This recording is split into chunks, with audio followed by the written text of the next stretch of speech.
everyone, and welcome to Community Spotlight, exclusively here on RCN. Glad you could join us. I'm Dan Mowdy.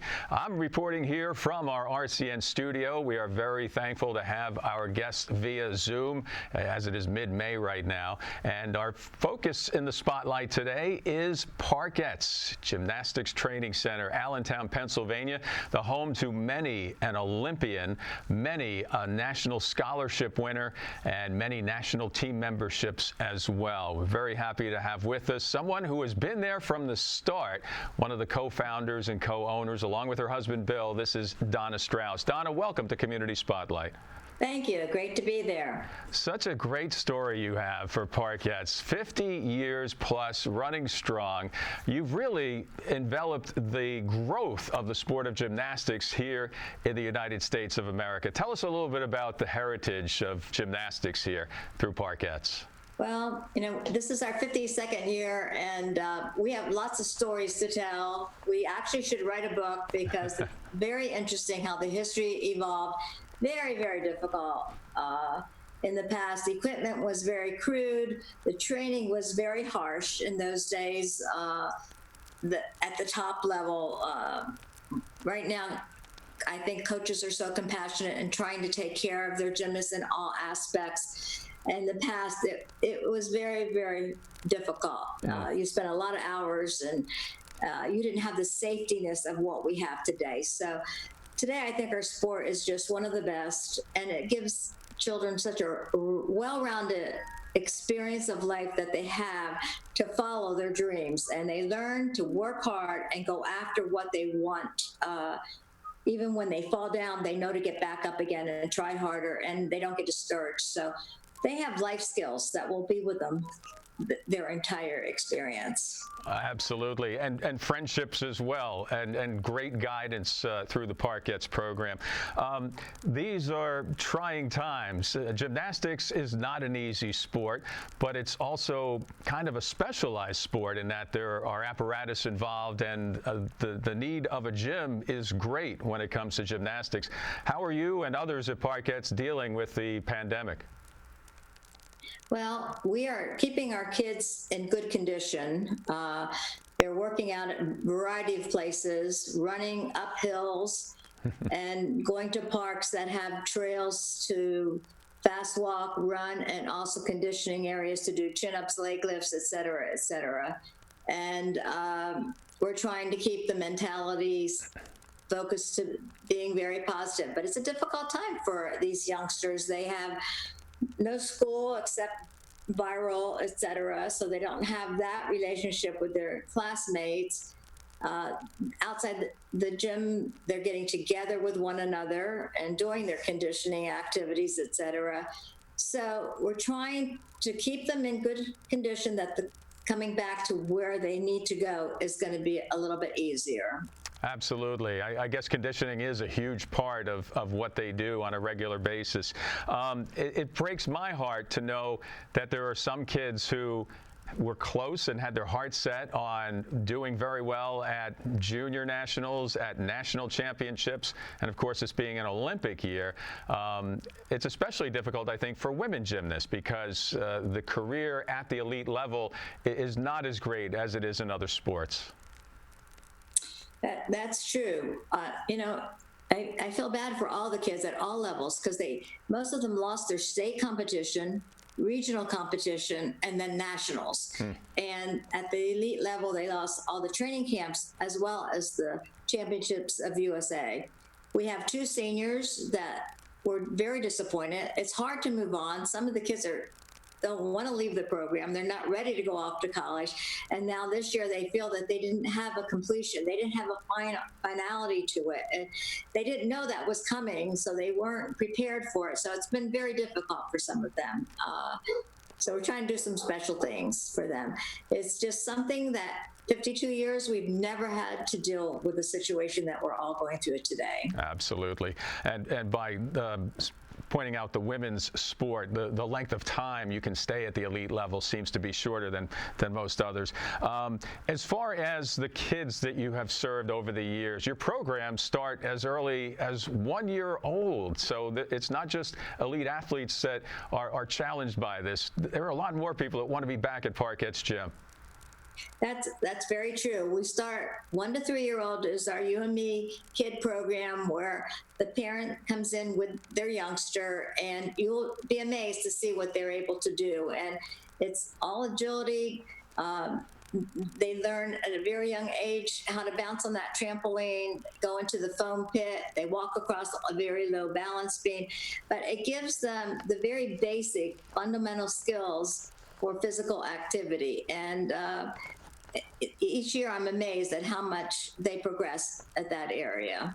Absolutely. Now, success has not been easy, but it has been plentiful at Parkett's. It takes so much hard work to make it to a national merit scholarship or an athletic scholarship or a national team membership or a trip to the Olympic Games. You've had all of those. Mm-hmm. We have. We're very proud of the scholarship because, you know, a lot of people think that all they do is gymnastics, but these youngsters are almost all very good students, and they get a full scholarship pretty much to the college of their choice. We've had 11 gymnasts go to Stanford, so that tells a lot of how much the gymnasts work on their intellectual part as well as their gymnastics. So they're developing the body and also the mind. And some of these colleges are $40,000 a semester. So we're very, very impressed with our 160 gymnasts that have gotten a full scholarship to the college of their choice.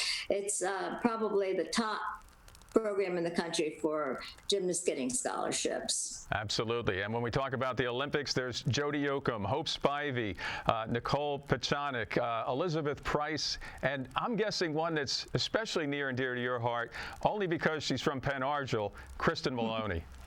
Yes, we're very proud of all of them. They started at a young age, and they worked through a lot of difficult times because the further back you go, the harder it was for training. And as I said, the equipment was not state of the art as what it is right now. We're able to have national team members help assist some of them, but all of them they went all the way through college scholarship, and then some of them opened up their own gymnastic programs and stayed with the sport. Some became judges and some became coaches. So we're so proud of all of them. Absolutely. Absolutely. That's Donna Strauss. She's the co-founder and co-owner of Parkett's National Gymnastics Training Center in Allentown, Pennsylvania. Her and Bill have been manning the helm for more than 50 years, 52 years, and it continues to grow strong. Donna, thank you so much for joining us. Thank you. And when we come back, we have two great prodigies that have come out of the program and continue to do amazing gymnastics. eMjae Frazier and Taylor Lawson. We'll be joined by them right after this on Community Spotlight.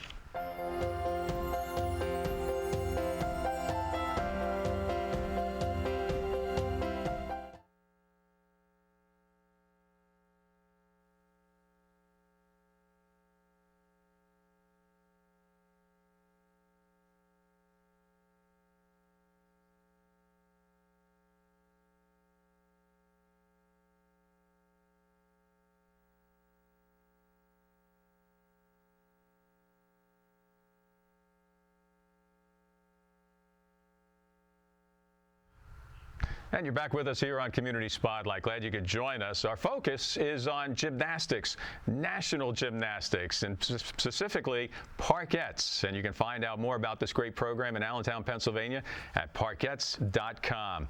Well, one of the truly great products of Parkett's continues to go full bore with her gymnastics on a national and now international level as a member of Team USA. Her name is eMjae Frazier. And eMjae, welcome to Community Spotlight. Thank you for having me. eMjae, tell us a little bit about where you are and where you're joining us from. So actually, we're in Ariel, New Jersey. I live in South Jersey, and I do gym in Allentown, Pennsylvania. Wow, so this is one of those situations where there is a great commitment, not just by you, the athlete, but also your family, to make sure that you're getting what you need to continue to climb higher in the gymnastics world. Yeah, actually, it's been a lot of sacrifices coming up for the past few years, and it's definitely been worth it. So, fantastic. Tell us a little bit about how you got started in the sport. well, my older sister used to be on the U.S. national team as well and is now at UCLA. And she started gymnastics when she was a baby. She did mommy and me classes. And her being 4 years older than me, I kind of just ended up following in her footsteps. And of course, the follow-up question there is, what is the sibling rivalry like? Do you guys let each other know, hey, I beat your old score on bars the other day? Well, of course. I mean, I always say that I'm the better one. I think it's just like with the way she has been and how much she's already gone through, she's kind of the guinea pig. So whatever she's gone through, she usually helps me get through. And it's like, okay, she did that. Now I want to try to do that as well. So fantastic. That doesn't hurt. And many times it seems like the younger one benefits from that leadership that the older one creates. Yeah. As far as your accomplishments go, tell us a little bit about not just the great wins, but maybe some of the setbacks along the way to earning your spot on the junior national team in 2019. Well, actually, at the beginning of that year, I had like a little minor injury, and it kind of started off the season slow. But once it got better, I knew that from the year before, I made it to classics, but I wasn't able to make it to championships. I missed my score by a little bit, and that just made me want to push forward and accomplish more and get all my skills up. So I ended up upgrading every event, and then by the time June came around and I went for our qualifier at our gym, I was able to get way past the score I needed for championships. And then when I went to classics, I placed in the top 8, and then we ended up going to championships and a national team. Wow, that's fantastic. You know, sometimes it sounds like adversity actually strengthens the character when it comes to athletics. Were there certain routines that you could do even though you were injured, or ones that you were able to get back into sooner? Yes, actually, I think we've played around with many routines to see which ones were my best ones. And it started off with like the easier ones to make sure I'm getting to where I needed to be, so championships. And by the time I got to championships, I had my full routines going and my high start values. So I went from maybe like 2-3 tenths below to where I wanted to be till that highest start value possible. Fantastic. And that's a huge part of scoring well in gymnastics, is how difficult the routine is. So it's endearing to hear that you continue to strive higher and raise the bar. As far as this corona pandemic, what's the chatter like among you and your teammates, both at Parkettes and the U.S. national team? How's everybody taking this, and is everybody doing okay? Well, my heart goes out to everyone who's been hurt with this. I know a lot of my friends. My best friend lives in West Virginia. My other one lives in Texas. And I know they've been like urging to get into the gym. And along with the rest of my teammates, they really want to get in that gym. But I know we've been doing like Zoom workouts together, and we've been doing like handstands and conditioning, and we've just been on our own running around. And it's been really tough, but we're trying to figure it out, taking it one step at a time. Absolutely. As far as your future goals are, eMjae Frazier, tell us a little bit about what your heart is set on at this point in your career. I understand that as you were a junior national team member last year, that stay has been extended. You're able to stay on the national team as a junior because we can't have national championships this year, unfortunately. But what are some of your future goals that you have in mind as you become a senior gymnast? Well, as a senior gymnast, it's really helped because now I get to like exceed what's been done. They haven't been able to see me as my first senior competition, so I'm hoping throughout the year I'll start with some good senior assignments, and then hopefully when Olympic trials comes along, I will place at the top, and we'll see what happens from there.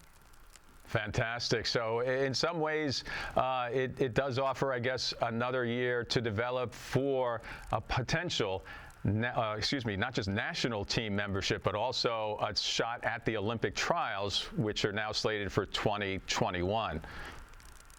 Yeah, at this point, it seems like anything is possible. And as long as I keep training my body as much as I can,